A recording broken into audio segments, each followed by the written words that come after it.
La producción de Otra Mañana se comunica con el nuevo Motorola Razr 50 Ultra. Hello, Moto. Otra Mañana, la campaña en debate. Propuestas, ideas, contraste, controversias, posturas, diferencias, ruido. ¿Qué dejó la última semana de la campaña electoral? La semana pasada, Yamandu Orsi anunció que Víctor Biorgan, un nacionalista que representó al Partido Nacional en las mesas sobre seguridad y revistaba en la Secretaría de Inteligencia Estratégica del Estado, apoyaría su candidatura y lo votaría en la segunda vuelta. Voy a votar el 24 a Yamandu Orsi a la presidencia de la República. Creo que el candidato Orsi reúne las condiciones para liderar nuestro país en los próximos 5 años. Es eficiente, es experiente, ha estado 20 años al frente del gran departamento de Canelones. Hay que recordar que Canelones representa todo, representa campo, ciudad, costa, sierra.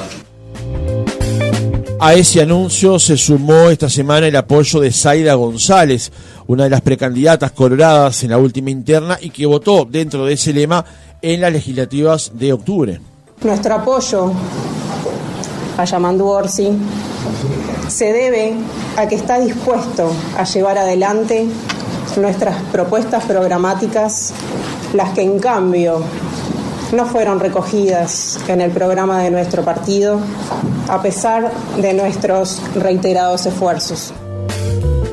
Recordemos que González fue precandidata a la presidencia en el Partido Colorado y allí obtuvo 170 votos. Su lista en octubre, también dentro del Partido Colorado, tuvo 2.761 sufragios. Pero en el caso del anunciado apoyo a la candidatura de Orsi por parte de Víctor Biorgan, se generó luego un nuevo hecho en las últimas horas, cuando este último fue cesado en su cargo en el Estado. Según fuentes consultadas por Otra Mañana, el tipo de vínculo que tenía Biorgan con la Secretaría de Inteligencia del Estado era un contrato rescindido mediante una cláusula que él mismo estipulaba. Conocía esta novedad, o sea, el cese de Biorgan en la Secretaría del Estado, luego de anunciar el apoyo a Orsi, el candidato Frente Amplista se expresó de esta manera. Una de las personas que decidió adherir a nuestra candidatura fue expulsada, fue echada del trabajo que tenía. Entonces, empezamos mal si pensamos de verdad en que un país tiene que dialogar, como nos están diciendo, ¿no? Yo creo que para eso tenemos que tener la amplitud y la generosidad de entender que la ciudadanía es libre de votar y adherir lo que cada uno quiera. Hoy les planteamos entonces a nuestros integrantes de la mesa los últimos apoyos que logró Yamandu Orsi. ¿Mueven la aguja o más bien tienen un peso de lo simbólico?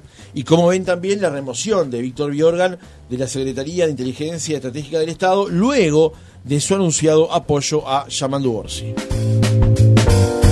El Palacio del Café hoy nos acompaña y te envía a domicilio a través de su página web elpalaciodelcafé.com.uy. Podés ingresar allí y verás cuántas cosas podés pedir y sabrás algo más de la historia de esta empresa uruguaya con 8 locales, cuya sede central está en la avenida Uruguay 1188, casi Cuareim. Ves el gusto y tome un buen café. El Palacio del Café. Uruguay 1188. Mariana, comenzamos contigo sobre estas preguntas que planteaba. ¿Entendés que mueven la aguja los apoyos que logró Yamandu Orsi o tienen un peso desde lo simbólico a pocas horas o a pocos días de concretarse la segunda vuelta? Yo creo que tienen un peso desde lo simbólico, no creo que ninguno atraiga, o que ninguno tenga muchos votos propios, ¿no? Capaz que algunos sí, pero me parece más bien de lo simbólico, el hecho de que sea además alguien del Partido Colorado, alguien del Partido Nacional, como se sabe que hay, podemos discutir del tamaño, pero hay cierta fuga de votos de esos partidos y bueno, creo que simbólicamente ayuda. No está, creo que el episodio no fue feliz. Entiendo desde el lado del gobierno que dicen, bueno, pero él tenía un cargo de confianza que se pierde si se va a votar, porque además el candidato era del Partido Nacional, no es que era un colorado, ¿no? Por otro lado, lo que dice Orsi también es cierto, no es una buena señal en un momento en que se habla del diálogo y de que gane quien gane, va a tener que negociar y que dialogar, sacar a la persona. Creo que además uno tiene muchas maneras, si le pierde la confianza, de, bueno, no darle alguna tarea o algo sin tener que recurrir a la remoción en este momento, ¿no? ¿Selva? A mí me gustaría hacer énfasis en el tono que ha adquirido la campaña en estos últimos días hacia el balotaje. Es decir, por un lado se plantea el tema de quién es mejor negociador, etcétera, etcétera, y de que se necesitan acuerdos. Y por otro lado, episodios como estos son la plataforma, diríamos, para expresar la mayor, la mayor actitud de desprecio hacia quienes toman otro camino. Porque, a ver, todos fingen demencia. Álvaro Delgado dice que no lo conoce y fue elegido por el directorio del Partido Nacional para trabajar en los temas de seguridad, antes de estar trabajando como consultor del PNUD, o sea, es un contrato del PNUD que vencía en febrero del 25, y entonces Martín Lema sale a decir también que él no lo conoce. Si Álvaro Delgado ha llegado a decir que Astesiano tampoco lo conocía, prácticamente nunca lo veía. Entonces, yo me pregunto, un tipo que trabajaba en la Torre Ejecutiva, si no me equivoco, el Servicio de Inteligencia Estratégica funciona en la Torre Ejecutiva. Álvaro Garcés está en la Torre Ejecutiva. Es como que salgan a decir, si Álvaro Garcés mañana dice, no lo conozco, no sé ni quién es. Una persona, además, de trayectoria dentro del Partido Nacional, porque fue secretario de Wilson Ferreira Lunate, fue secretario de Carlos Julio Pereira, integró la dirección del movimiento de Rocha, Nacional de Rocha, etcétera. Parecería como que es un poco absurdo, de Canal ¿no? 5 también, Sí, ¿no? fue director de Canal 5. Entonces, uno se pone a pensar y dice, ¿realmente se está hablando con la verdad? Yo creo que no, que precisamente hay todo un discurso armado que está tan cargado de negatividad y tan cargado además de desprecio y de odio hacia los demás, que yo pienso que con ese clima no se construye país. Zaida, por ejemplo, que es el otro caso, Ojeda, ya también con un desprecio total, diciendo que cuando no tuviera que googlear a alguien, o sea, mal o bien fue candidata a la presidencia por su partido. Figuró, se integra el Partido Colorado, no hay duda, si no hubiera sido candidata por el Partido Colorado, ¿no? Pero además, digo, esa actitud de menospreciar al otro, una persona que tampoco, digamos, ha tenido, a ver, ¿cuánto tiene la lista en concreto de él de seguidores? No es que, decoló, descolló en la última elección y entonces, no sé, se quedó con el 40% de los votos de los uruguayos. No es así. Entonces, esa actitud, incluso de pedir que le expulsen del Partido Colorado, es absolutamente... A ver, ahora estaba leyendo que la agrupación de Maldonado de Ballistas plantea el apoyo a Orsi. ¿Por qué van a obligar a los colorados a que voten un blanco? Yo lo decía la vez pasada, no todos los colorados van a votar un blanco. Y no todos los blancos van a votar la fórmula, por diferentes razones, por Álvaro y por la vicepresidencia. Pero, a ver, tienen derecho a elegir. La palabra libertad, que tanto ha usado este gobierno, como diciendo, esta es mi bandera, la ha usado urbi et orbi, en todos los ámbitos, ¿verdad? Bueno, y como las personas no son libres de elegir, cuando eligen son discriminadas y se las echa de sus cargos, o se pide la expulsión del partido... Es una cosa insólita, que es contradictoria con lo que ellos pregonan. Entonces, me parece que el último tono de la campaña es cada vez más agresivo. Los dichos de Sebastián da Silva son cada vez más, yo diría, más bastardos en términos de política barata. Y realmente, a mí me preocupa que empecemos por este camino cuando estamos a 2 semanas de votar. Porque estamos empezando la campaña del balotaje. Entonces no podemos empezar una campaña deslegitimando al otro. Yo voy a poner un ejemplo, perdón que me extienda. Y vamos cerrando.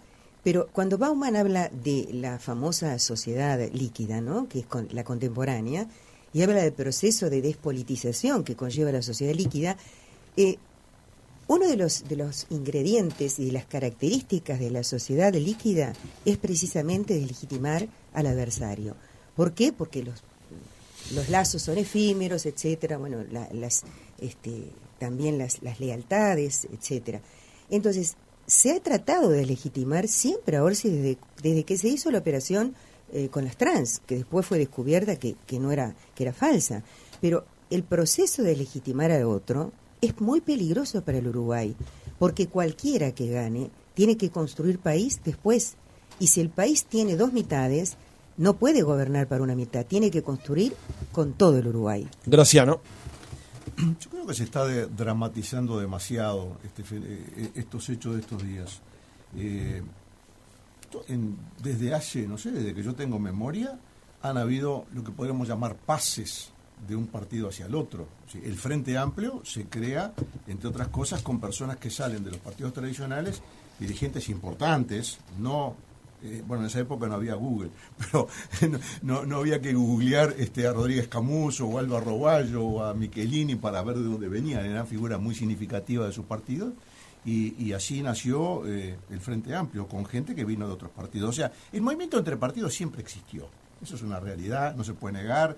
En los tiempos modernos, Denis Noboa, que fue intendente, no un cargo que nadie conoce, intendente de Cerro Largo, algo, el símbolo del blanquismo en Uruguay, cuando se pasó para el Frente Amplio y fue vicepresidente de la República, también ocurrió, y el país siguió funcionando y demás. De modo que eso es, yo creo que no es nada dramático que una persona, en fin, cambie de partido, porque entiende que en ese momento X partido o X candidato representa mejor lo que él cree mejor para el Uruguay. Eso es una cosa que siempre ha ocurrido, no creo que haya que dramatizarlo. Lo que sí me llama la atención en este caso concreto es un funcionario que yo sinceramente, y eso que trato de estar bastante informado, ni siquiera sabía que había estado participando en representación del Partido Nacional en esas conversaciones de seguridad, en un lugar importante, delicado, donde se maneja información sensible, que luego de la primera vuelta incluso seguía exhortando a votar al candidato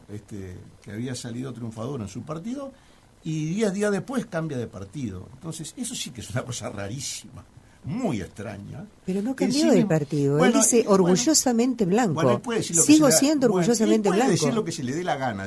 Pero no cambió de partido, cambió de candidato. Entonces, porque ahora se votan candidatos. Ahí está. Entonces él vota al candidato de otro partido, Exacto. pero sigue siendo del partido que era antes, que él decía que había eso que es lo que votar, dice. y después dejó de decir que había que votar al otro. Clarísimo.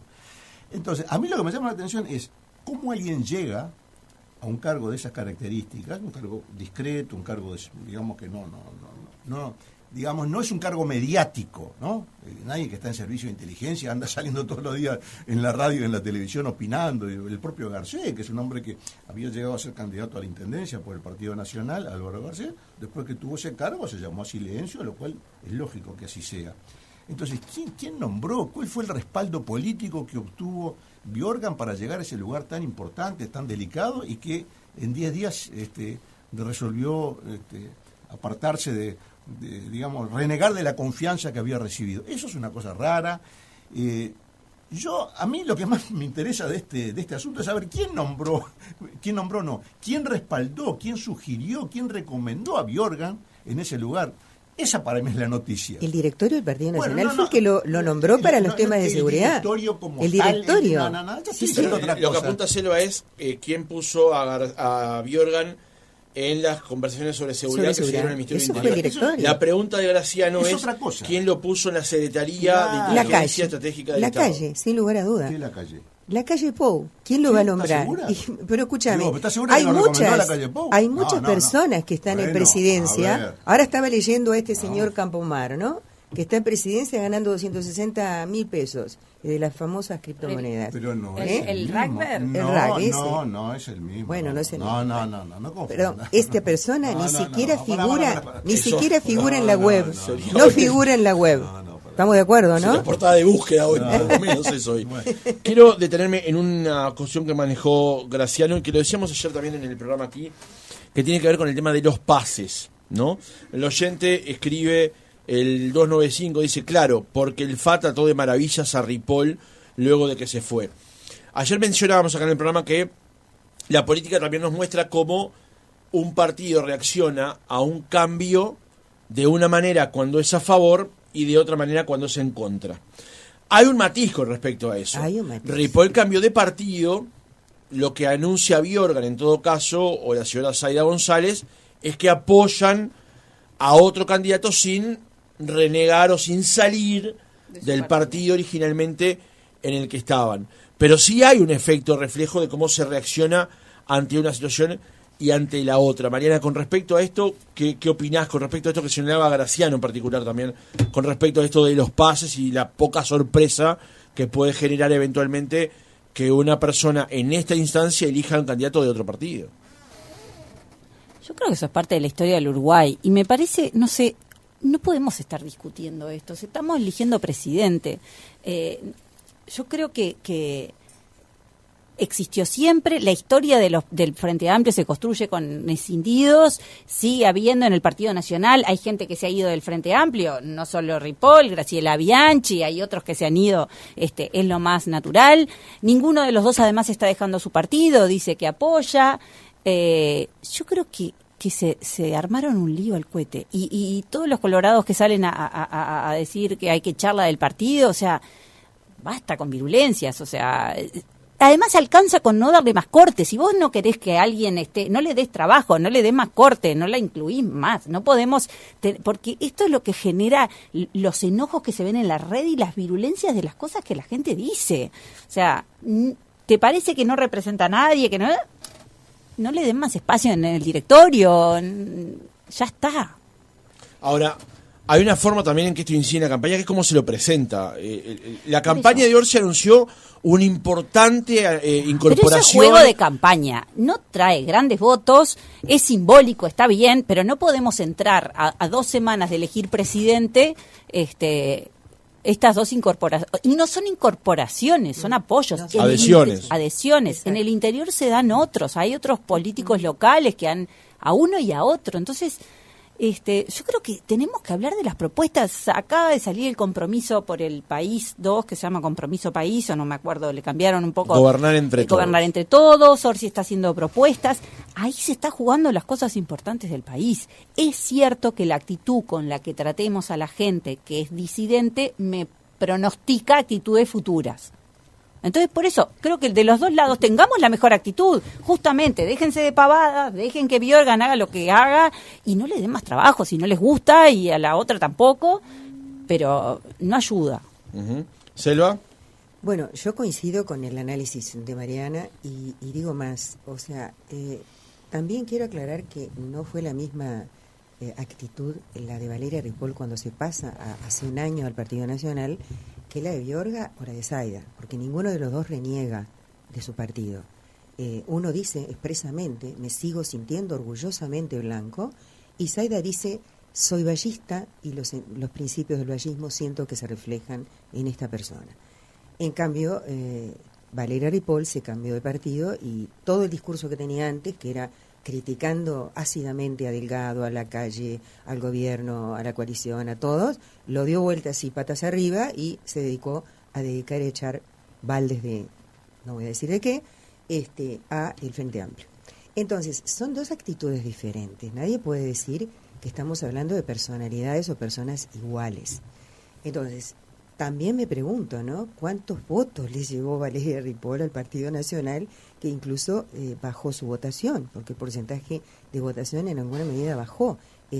La calle tuvo más votos que Delgado, se viene bajando. Entonces, yo coincido con eso y además quiero enfatizar sobre el tema de el tono de la campaña y de algunas mentiras que se dicen en la campaña. Por ejemplo, sin ninguna... ya no por las redes, se dicen a través de la televisión. Delgado, yo ayer lo miraba en televisión, presentando el famoso compromiso firmado y diciendo que Casupá no se había construido porque se había construido delante de la arena y que en el compromiso de él también estaba la construcción de Casupá. Y eso es flagrantemente falso.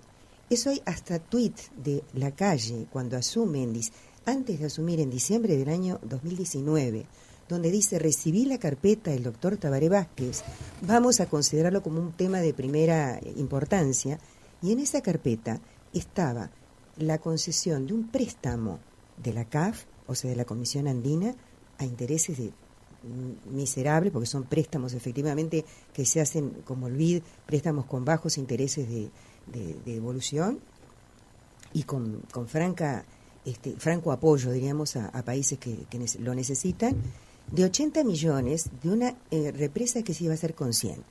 Esa represa no se hizo nunca, se abandonó el proyecto porque se dedicaron a hacer el proyecto de Neptuno, que es el de Arasatí, que es una iniciativa privada, digamos la verdad, ¿no? Y que está cuestionado por todos lados. Entonces, tú decís, pero ¿cómo un candidato a presidente que sabe cuál es la verdad, que además está en el archivo, cualquiera googlea ahí sí, y va a encontrar en el archivo que ese préstamo que estaba concedido, que estaban hechas ciertas licitaciones, que había ya un estudio de diagnóstico de la zona, etcétera, etcétera, y termina diciendo, no sé, me parece que es tanta la mentira que a mí me gustaría que alguien me explicara cómo se puede gobernar así, mintiendo cosas que son flagrantemente están en los archivos y uno puede ir a investigar y los encuentra. Y lo dicen a la cara de la televisión como si eso fuera real. Como ha dicho varias veces, el Frente Amplio no tiene programa, lo ha dicho, y acá nosotros tenemos nuestro programa, porque el Frente Amplio no lo tiene. Y se le ha dicho, señor, el Frente Amplio tiene un programa desde diciembre del año pasado, votado por más de 2.000 personas. Entonces, ¿cómo siguen insistiendo? Es como aquello de Goebbels, ¿no? Yo repito una mentira y cuando quiero acordar, esa mentira se transforma en verdad. Vamos en Graciano. Esa afirmación de Selva, creo que de todas maneras, para ayudar a los oyentes, merece algunos apuntes. Por ejemplo, el que dijo que la obra de Casupá se había pospuesto, entre otras cosas, por la construcción de la Antelarena fue Danilo Astori. Fue el propio Astori quien dijo... estoy hablando de lo que dijo ahora. Sí. Ese es otro tema. No es otro tema. La construcción de la represa de Casupá en el gobierno anterior... No era con plata de Antelarena, era con la plata de la CAF. Lo dijo Astori, no lo digo yo. Bueno, lo habrá dicho Astori, se equivocó. Bueno, porque la plata era el ministro de Economía del gobierno. Sí, pero la plata apareció porque la CAF, el préstamo de la CAF, que lo fueron sucesivamente renovando, porque se vencen ahora en el 23, anualmente había que renovar el convenio con la CAF para que el préstamo no cayera. Esto que digo yo lo puede comprobar cualquiera. Igualmente, tú que sos periodista investigador, podés comprobarlo. El préstamo de la CAF que se otorgó, no me acuerdo en qué año, después de que se hizo todo, capaz que antes... Nada, antes se comenzó con... También se dijo que Antelarena había costado 120 millones o 140 millones y el Tribunal de Cuentas dijo que costó 88. Entonces, también se dijo eso y se dijeron montones de cosas que son falsas y que no se puede trabajar así con la ciudadanía. Eso, que lo que dije no es mi opinión, es lo que dijo el propio Danilo Astori. Gracias. Que además había, en conjunto con el presidente, en su momento había ordenado la paralización de las obras. No solamente lo dijo, sino que ordenó la paralización de las obras de la Antelarena. Y después apareció el préstamo de la CAF. Después ¿Estás de acuerdo o no? Después se recompuso el tema interno y se volvió con la construcción de la Antelarena. Yo quería volver un poco a la pregunta inicial porque estamos a 2 semanas de la segunda vuelta.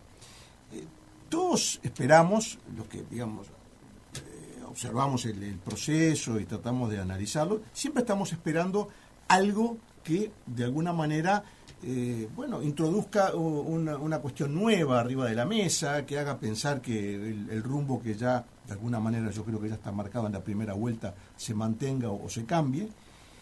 Y supongo que en esa línea es que uno tiene que analizar lo que pasó en estos días, ¿no? O sea, bueno, la pregunta inicial, ¿esto impacta en la campaña? Digamos, ¿va a dar un vuelco? ¿Es la carta en la manga? ¿Es la sellada, como se decía antes, ¿no? La figurita, ¿no? La difícil, la que aparece y cambia el panorama. Bueno, en lo personal pienso que no. Creo que las grandes líneas de la segunda vuelta, como siempre pasa, las grandes líneas de la segunda vuelta ya están marcadas en la primera vuelta.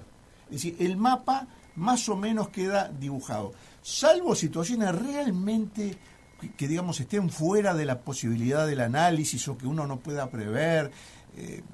No sé, me viene siempre a la mente el atentado terrorista en Madrid, en la estación de Atocha, que realmente no estaba en los cálculos de nadie, y que aquella elección que la tenía ganada el Partido Popular cambiara de manos y fuera para Rodríguez Zapatero, empezando un periodo bastante prolongado de hegemonía del Partido Socialista Obrero Español en España. Pero salvo ese tipo de hechos que realmente conmueven a la opinión pública, por encima de banderías, por encima de simpatías políticas, conmueven, salvo eso, yo no conozco otros casos en los que una declaración, un anuncio, una promesa o algo cambie.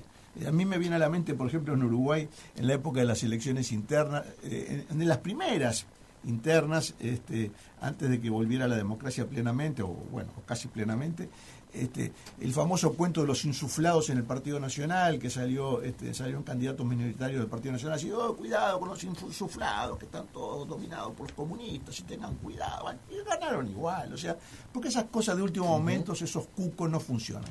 Y yo creo que acá pasa lo mismo. Tenemos un candidato que fue al secretario de Wilson, que no sea, yo sinceramente no lo tengo como secretario de Wilson, pero capaz que hizo alguna tarea de secretaría, pero el secretario de Wilson era Diego Achar, no era Biorga, ¿no?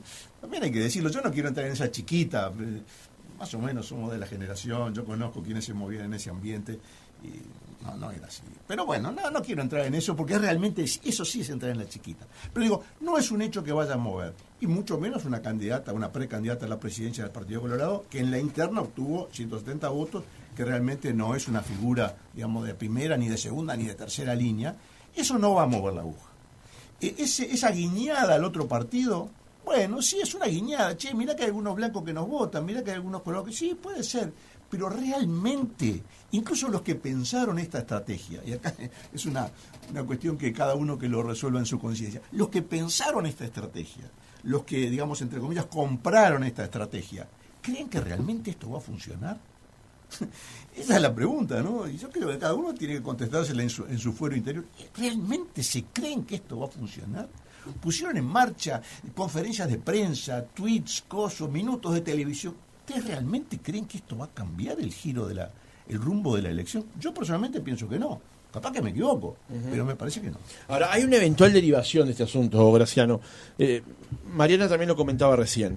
El oyente del 350 dice: se está juzgando al gobierno por haber desafectado de su cargo al traidor, dice el oyente, que se fue con Orsi. Debe quedar claro que quien ha defraudado la confianza depositada en su persona no puede continuar en su cargo. Cuando se argumenta la falta de tolerancia o de diálogo, se pretende desconocer algo muy claro. Quien se fue para el frente puede seguir dialogando desde la vereda del frente y no desde las dos veredas a la vez. Pero la derivación tal vez, o la novedad en esta situación, y por eso quería preguntarle esto a Mariana, es cómo se manejó el asunto posterior al anuncio de Biorgan. Porque una cosa es el anuncio de Biorgan por sí solo, que él personalmente, no representando a nadie, va a votar a Orsi, y otra cosa es que después, en el marco donde se plantean los diálogos y los acuerdos y una serie de cosas más, a Biorgan 3 días después lo sacan del Estado, por haber anunciado justamente que apoya la candidatura de Orsi. Ese manejo en particular, donde hoy incluso Biorgan está anunciando que se va a presentar ante el TCA denunciando el fin de su contrato, ¿estuvo bien manejado? ¿Fue la decisión correcta teniendo en cuenta el anuncio y lo que se hizo luego? Yo creo que no, que se equivocaron, porque además creo que no ayuda en el diálogo, en la línea que están tratando de construir las dos partes, de diálogo, de civilidad, ¿no? Creo que no, me parece que está errado, porque además si genuinamente además creen que no se lleva votos y que no arrastra a nadie, es más, tratar de pasar y seguir de largo ayudaría mucho más al partido, ¿no? Hablemos de otras cosas, tenemos mucho para decir, hablemos de nuestro programa que acabamos de presentar, de lo que vamos a hacer, de las líneas de continuidad. Probablemente esta decisión cambie el eje de esa discusión, por lo menos por un rato. Ay, espero que no, que sigan hablando de lo que importa, no sé. Graciano, sobre este punto. Es que realmente, la pregunta inicial, ¿esto tiene realmente importancia? No, insisto con la pregunta, no el anuncio de Biorgan. El anuncio de Biorgan, a jugar por lo que yo dije en este mismo micrófono, es irrelevante. Muy bien. Ahora, una cosa diferente es que una persona X anuncie que va a votar a Orsi y al día siguiente lo saquen del Estado. Sí, que lo saquen del Estado, donde había ingresado por un contrato que prevé la desvinculación. Porque bueno, todos los contratos prevén la bueno, vinculación, perdón. Bueno, pero lo que voy todos los que contratamos gente sabemos que hay cláusula. Bueno, por favor. ¿Y entonces cuál es el problema? Porque perdón, el problema es que el tipo llegó al otro día y le dijeron, no podés entrar, estás despedido. Bueno, no te hagas el distraído, Graciano. No te hagas el distraído. Le mandaron un mail diciendo que lo echaban. Por favor. No me hago el distraído, ni muchísimo menos me hago el distraído. ¿Ah? Lo que pasa es que los vínculos con el Estado tienen un componente político muy importante. Muy importante. Planteémonos al revés. O sea, imaginemos la situación al revés. ¿Qué hubiera hecho el gobierno del Frente Amplio si un asesor contratado por plata de Naciones Unidas dice, no, mira, yo ahora voy a votar a la calle Pou? Y que entra el otro día a la oficina, hola, ¿qué tal? Ha tenido asesores y cargos de alta confianza que no eran del Frente Amplio. Una cosa es eso y otra cosa es que una semana antes o 2 semanas antes haga eso. Yo en el tema de los vínculos del Estado y cómo se manejan las cosas dentro del Estado, es decir, por supuesto que tengo muchas cosas podría llegar a decir, pero sabes más que yo, sin duda. No importa, a lo que voy es que este es un caso muy específico, no es un funcionario de carrera presupuestado que en su legítimo derecho puede hacer lo que, en fin, mientras cumpla su tarea, yo que sé, un técnico de un organismo, un ingeniero de ANCAP, de UTE, de ANTEC, dice, no, mira, yo voy a votar a fulano. Está bien, sigue trabajando, es un gerente, ¿le parece? Pero otra cosa es alguien que está en una secretaría de inteligencia, que fue contratado a término y hace eso. Entonces, si la reacción fue correcta o no, bueno, yo qué sé, son modalidades. Capaz que la otra posibilidad era, bueno, te pagamos hasta el fin del contrato, te pedimos que, en fin, por delicadeza no vengas más, pero con esta decisión probablemente se lo saca del ostracismo en el que estaba y se genera un hecho político con ese cese. Puede ser que sí, capaz que lo mejor era, bueno, escuchame una cosa, ¿viste el lío que se armó? Escuchame, te seguimos pagando, vos quedate en tu casa, no vengas, porque la verdad que el ambiente no está bueno para en estos días que faltan, te seguimos pagando, termina el contrato, un apretón de manos y otra cosa. Capaz que sí, capaz que era lo políticamente correcto. ¿Ah? Esto otro, para mí está en la misma línea de la pregunta anterior. Si lo anterior no incide, esto tampoco. Es decir, si la derivación del caso puede dejar un gusto amargo, che, mirá, pobre tipo, lo echaron, mirá, dijo que iba a votar a Orsi y lo sacaron. Bueno, sí, macanudo, puede ser. Pero ¿alguien va a cambiar su voto? ¿Alguno de los que nos están oyendo, que yo sé que son muchos, alguien va a cambiar su voto por si echaron a Biorga o no le echaron realmente? ¿O va a decidir su voto en función de lo que opina Biorga? Yo creo que no, y creo que no me equivoco además. ¿Selva? Bueno, yo creo que esas preguntas que se hace Graciano, obviamente, para mí son preguntas capciosas. Es decir, nadie piensa que esto es una estrategia. Si viene una persona y te expresa que va a acompañarte, vos en una conferencia de prensa lo informás y se acabó. Así como Zaida pidió una conferencia de prensa para expresar el apoyo a Orsi. Como lo han hecho otras organizaciones y otras personas, ¿no? Es decir, las cartas de ingenieros y ahora las cartas de urbanistas, etcétera, que se hacen y están expresando el apoyo. Yo me pregunto, ¿esa estrategia va a cambiar el voto de alguien? No sé si eso influye o no influye en que haya gente. Yo solamente recuerdo que el Frente Amplio ganó casi 10 puntos entre la primera vuelta y la segunda cuando perdió. ¿Se acuerdan que hasta último momento había un punto y algo de diferencia entre la calle y Daniel Martínez? Es decir, creció el Frente Amplio a instancias de qué? Y bueno, de gente que efectivamente se decidió cambiar su voto y votó a Daniel Martínez, aunque no haya llegado. Entonces, la fluctuación de votos existe, la fuga de votos existe, y a mí lo que me llama la atención es que no entiendas, Graciano, que lo que está en juego acá es la libertad de las personas. No comparto. La libertad de decidir qué es lo que hace con su voto que es propio. No.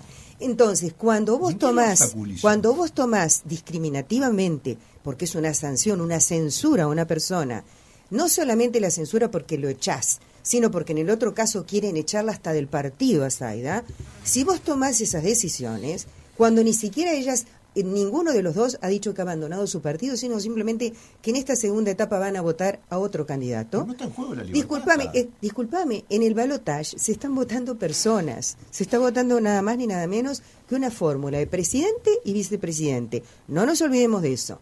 Las dos personas están votando, porque las dos cumplen una función muy importante. Entonces, no estás votando solamente a Álvaro Delgado, estás votando a Álvaro Delgado y a Valeria Ripoll. Estás votando a Orsi y a Carolina Cose. Entonces, hay gente que no simpatiza con determinada fórmula, tiene todo el derecho de cambiar su voto.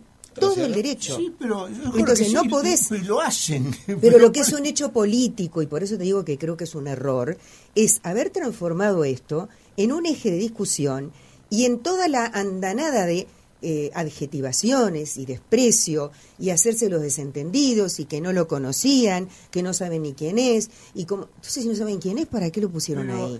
Disculpame, si no, es una cosa medio absurda, ¿no? Si decir el Ojeda que hay que googlear para que Zaida sepa quién es Zaida, y bueno, está dentro de su partido, fue una de las candidatas a presidencia, le fue mal, sí, pero existe, la persona estuvo en su partido. Es decir, todo ese menosprecio va en contra del espíritu conciliador que se está queriendo pregonar, porque yo repito, el Uruguay del futuro, gane quien gane, se va a tener que construir con las dos mitades. Entonces, si vos estás haciendo esta prédica ahora y estás armando este quilombo, así como se está armando por esta decisión, disculpen la palabra, pero si se está armando este lío y ahora estamos nosotros hoy discutiendo este tema, me parece que justamente no se está abonando en ese sentido, se está abonando en sentido contrario. Ahora, más el matiz que le incorporo a lo que decía Selva es, por supuesto que el voto es una cuestión de libertad absoluta del ser humano, del elector. El hecho es, si vos armás una conferencia de prensa para anunciar el voto de alguien en relación opuesta a lo que había hecho en la elección pasada, es un hecho político. Claro, pero y lo transforma en un hecho político sometido al escrutinio. Porque no es un don nadie. El señor no es un independientemente de eso. El tema es que lo somete a un debate como este, eventualmente, Graciano. Lo somete a un debate la situación que se generó después. Si no hubiera pasado lo que pasó y no hubiera habido la andanada de cosas, de dichos de traidor, de la vamos a echar de partido a Zaida, de que él al otro día le dijeron estás despedido, etcétera, este debate no existiría. Simplemente hubiera ocurrido, mira, fulano se fue. O sea, lo que queda claro ahora, digamos, y creo que este intercambio, por lo menos a mí me ha resultado muy útil en ese sentido. O sea, el tema de fondo entonces no es si fulanito o menganito vota fulano o mengano. El tema de fondo es, a través de las reacciones que esos anuncios han generado, tratar de poner en duda si hay o no un espíritu de diálogo, de entendimiento, de armonía en el país. Exactamente. Entonces, vamos... Por eso digo que está bueno escuchar este programa, escúchenlo siempre, amigos, porque escuchando todas las opiniones yo por lo menos me enriquezco mucho cada vez que los escucho a los demás. Entonces, muy bien, no es el punto de cuántos votos tiene fulano o mengano, ¿estamos de acuerdo con eso? Estoy absolutamente de acuerdo, es irrelevante. Perfecto, entonces, no es esto, o sea, lo que se buscaba no era decir, bueno, miren esto, como estos votan a fulano, entonces vamos a conseguir más votos porque seguir... No era el caso. Todos sabían que no era el caso. Entonces, se usa, mejor dicho, se pretende hacer de una cuestión menor, que todos sabían que no iba a tener impacto, tratar de elevar un poco, digamos, hacer un upgrade, digamos, del tema y pasar a realmente un tema importante. Y hay espíritu de diálogo en Uruguay, hay posibilidad de concordia. Fíjate todo lo que le dijeron a estos muchachos, o a esta chica, o a este muchacho. Bueno, ahora sí estamos entrando en el punto. Entonces, vale la pregunta de vuelta, pero a partir de esta nueva comprobación de la realidad, ¿ustedes creen que el espíritu de diálogo y de entendimiento entre las fuerzas políticas del país que están llamadas a gobernar el Uruguay en los próximos 5 años y que sí o sí van a tener que ponerse de acuerdo en el Parlamento para sacar determinadas leyes o nombramientos, va a depender o va a reflejar este escandalete de estos días? Yo creo que no. Perdón, hago votos para que no. Porque, votos. Bueno, lógico. No lo demuestran. Pero digo, no hoy no lo demuestran. Pero no tiene sentido extrapolar un escandalete de reacciones viscerales, porque yo entiendo, sí, bueno, ya este tipo está. De reacciones viscerales de los principales cabezas, ¿no? De reacciones viscerales que todos podemos tener en un momento de la vida y todo demás. Pero cuando realmente está el compromiso de acordar, de que la gran mayoría del país, en fin, saquen determinadas soluciones adelante, bueno, eso para mí no es tan entredicho o no queda cuestionado por estos episodios.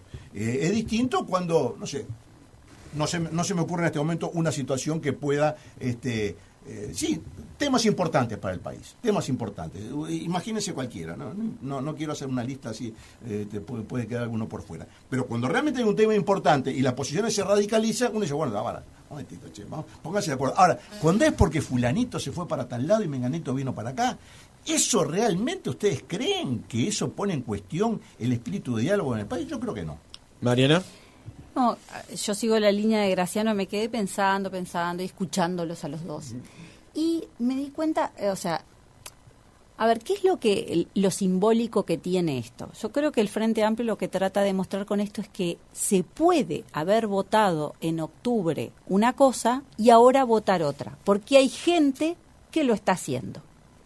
Entonces, de alguna manera dicen, mira, si fulanito que votó en octubre y encima estaba como comprometida porque estaba en algún cargo, usted que es Juan Pérez y Juan de los Palotes podría hacer lo mismo. Y ahí está lo simbólico, ¿no? Y entonces volvemos a la discusión que están teniendo de si puede haber fuga de votos o no. Uh-huh. El Partido Nacional, lógicamente, como tiene que decir, no va a haber fuga de votos, pues lo que tiene que garantizar es vos decir, no, de acá no se me va ninguno. Y lo que tiene que mostrar el Frente Amplio es que se puede pasar ese umbral y, habiendo votado a uno en octubre, votar a otro. ¿Tá? Entonces, me parece que desde lo simbólico es eso lo que trataban de mostrar. Pero vuelvo a lo mismo. Creo que ya está, entendimos.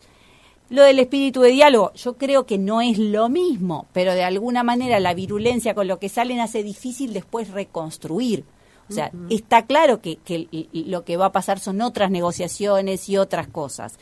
Pero a mí lo que me parece muy importante y que algunos actores se están olvidando de las dos partes es que no podés tirar toda la caca arriba de la mesa y después decir, ay, no pasó nada, yo no dije nada, vamos de vuelta a hablar.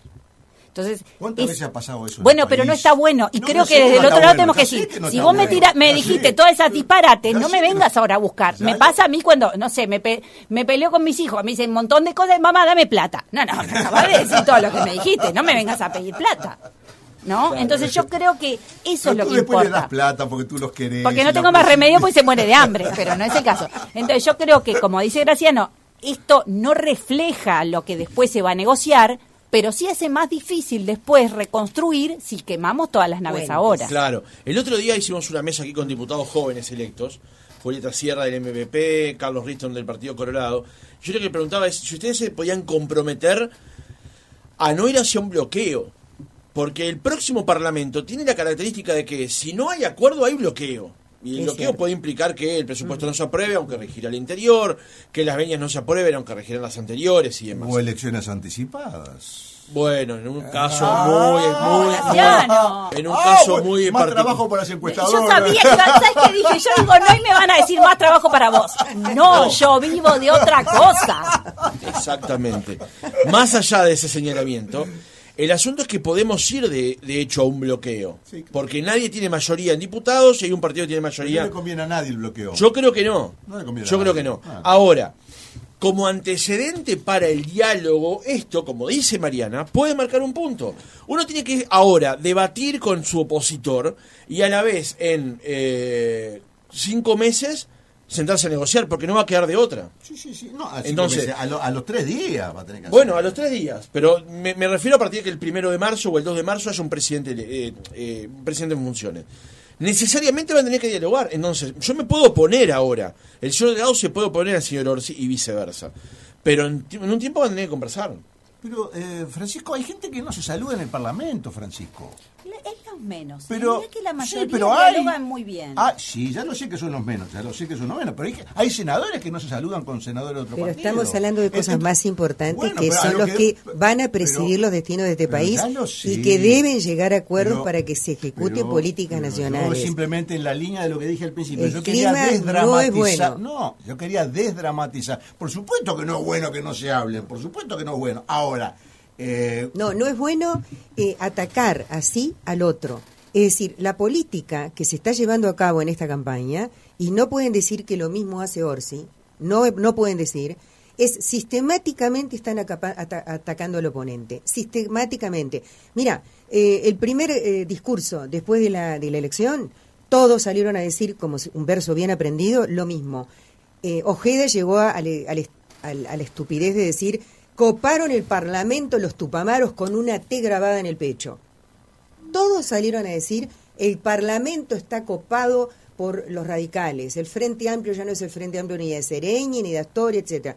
Vos no podés decir eso del otro partido. Nadie salió a criticarlos, quiénes son los que entraron del Partido Colorado, del Partido Nacional, ¿entendés? Es una valoración política eso. ¿Cómo? Es una valoración política. No es eso. una valoración política, eso es una denostación y es una adulteración de la realidad. Porque no es cierto que la gente del espacio 609 sea tupamara, no son todos tupamaros. No. Vamos a decir la verdad. No es una valoración política equivocada o no, pero es una valoración política, no los está descalificando. Sí, es una versión que apunta al miedo. Vamos a no ser tontos, porque yo ingenua no soy. Cuando te dicen eso, y que los radicales, y que entonces ya los moderados, solamente uno salió votado, todo el discurso fue así. Heber dijo eso, Ojeda dijo eso, Álvaro Delgado dijo eso, todos dijeron el mismo verso. Entonces, si uno se pone a pensar, en lugar de salir a criticar, a mirar al otro, y a decir si el otro tiene o no tiene programa, si las cosas del otro programa están o no están... No, decime propuestas, es como dice Mariana, yo quiero discutir sobre qué es lo que van a proponer para que el país mejore. Todos coinciden en que el país no está bien, que hay bolsones de miseria, que hay bolsones de problema. Entonces, ¿por qué no discutimos sobre esos bolsones en lugar de tratar de denunciar o tratar de agredir al otro? Y yo repito, el clima que se genera con las agresiones, que son de todo tipo, si busco te puedo encontrar muchísimas más. No solo en las redes, también en los canales de televisión, o sea, a cara descubierta. Porque las redes, se da para cualquier cosa, ¿no? Voy a intentar contestar la pregunta que se hace Selva, y yo creo que la respuesta es muy sencilla. Todas esas estrategias tienen como, digamos, eje central la disputa por una porción de votos, por una porción que va a ser decisiva, porque la gran mayoría de los votantes ya está decidido de antemano. Entonces, en la lucha por esos votantes que pueden ir para un lado o para el otro, como los famosos swing states de los Estados Unidos, los estados pendulares, bueno, lo mismo, hay, digamos, votos pendulares, vamos a llamarle así, votantes pendulares. Entonces, por un lado, ¿cuál es la estrategia que se sigue? Tratar de demostrar que no hay espacio para los moderados, para la gente de centro, en fin, entonces ahí son todos radicales y bueno, el espacio para esa gente está acá adentro. Del otro lado, ¿cuál es la estrategia? Son radicales, cómo desprecian al otro, cómo no hay lugar para la disidencia. Entonces, están tratando de luchar. ¿Cuándo? Pero eso no apareció, no apareció en el discurso de Orsi. Perdóname, ni de Carolina, no apareció. Pero digo, yo estoy interpretando las estrategias. Una estrategia es captar ese voto que no quiere radicalismo, que quiere posiciones de centro, moderadas, en esa sabés que el fin no justifica los medios, ¿no? En esa apreciación de Ojeda no de decir, bueno, estoy tratando de entender la lógica de la estrategia, no estoy ni justificando, estoy tratando de entender. Y del otro lado, como tú muy bien señalaste, bueno, no hay lugar para la libertad, acá la gente la persiguen porque piensa distinto, entonces acá en el Frente Amplio estamos todos los que amamos la libertad y la tolerancia y bla, bla, bla, bla. Entonces, están compitiendo por ese electorado, nada más, es una cosa totalmente legítima. Yo creo que no hay que escandalizarse por eso. Tampoco es que estamos en una campaña electoral de golpe y porrazo, no hay un clima violento en la sociedad. Hay que celebrar eso, Selva. No hay un ambiente de barra brava, salvo en las redes que la gente dice cualquier cosa. Sí, pero que a veces parece ambiente barra brava. No lo hay en la sociedad. En senadores de la República. Pero no lo hay en la sociedad. Las cosas que dicen, no Dios lo mío. hay en la sociedad. La gente está intercambiando, como estamos haciendo acá nosotros. Para cerrar, yo sé que muchas veces yo soy el tipo más optimista que conozco, yo mismo. Cuando hablamos el otro día... perdón, pesimista, que se me equivoqué. Por eso me llamó la atención. Soy el tipo más pesimista que conozco. Sí, soy muy pesimista. El otro día cuando hablamos con los chiquilines aquí, los diputados nuevos, sobre el tema del bloqueo, y me dicen, no, vamos a hacer lo posible, digo, en esta legislatura no se pudo renovar el TCR, en esta legislatura no se pudo renovar la Corte Electoral, y en esta legislatura no se pudo renovar el Tribunal de Contencioso Administrativo. Ni eso tampoco requiere elegir el acuerdos. fiscal, sí. Y el fiscal de corte, exactamente. Entonces, está bien que auguremos que va a haber los suficientes acuerdos para la legislatura que viene. Ahora, en esta no se lograron. El antecedente es ese. Mariana, cerramos. Tu pesimismo me mató. Bueno, está. Sí, es brutal, pero es real también. Es así, sí. Yo creo que va a ser muy difícil si miramos así, pero yo creo que capaz que es un sacudón para el sistema político de decir, bueno, tenemos que... si todos queremos que el país crezca, bueno, tenemos que poner los medios. Yo creo que bastante trancazo tenemos. Capaz que abrimos los ojos, no sé, yo soy muy optimista por naturaleza. A diferencia de quién habla, sí. Graciano. Yo creo que hubo una estrategia equivocada de quienes trancaron la renovación de los organismos en el periodo pasado, quizás pensando que esto era un paréntesis, quizás pensando que esto era un accidente en la historia y que, bueno, la historia, nos íbamos a reencontrar con la historia en este año. Entonces, quizás fue, bueno, vamos a trancar esto, vamos a que quede todo como está, porque total vamos a volver nosotros y seguimos. Fue un error, creo que ahí sí que no se demostró la amplitud del acuerdo, la posibilidad de llegar a entendimientos, y si el resultado es en esta elección como el que yo creo que se va a hacer, entonces me parece que insistir en esa estrategia de bloquear porque después venimos nosotros no va a funcionar. No nos hagamos tampoco los ingenuos. También la estrategia fue de las mayorías y las manos de yeso, para sacar lo que viniera, empezando por la famosa LUC que nos encajaron. Donde se necesitan votos. Las cosas ocurrieron en muchos casos simplemente porque se votaban y arrasaban, punto, y sacaban lo que querían. Entonces, no nos hagamos los ingenuos, no es que los demás trancaron y no, cuando podían no trancar y podían sacar las cosas por mayoría, les importaba un comino lo que opinaba la otra mitad del país. Esa es la verdad. Mariana, Selva Graciano, gracias por otro jueves. ¿Nos vemos? ¿Qué pasa? Vamos a ver cuando nos vemos. Vamos a ver cuando nos vemos. Porque creo que la semana que viene el jueves hay fútbol, por eso tenemos que ver la programación, a ver cómo se adapta. Bueno. Pero seguramente vamos a estar al día posterior del debate. No nos dejes sin debate. No, acá, por eso, vamos a ver la gente. Si no, los oyentes, ¿cómo se van a orientar en la vida cotidiana si no nos escuchan a nosotros? Ahí está el optimista.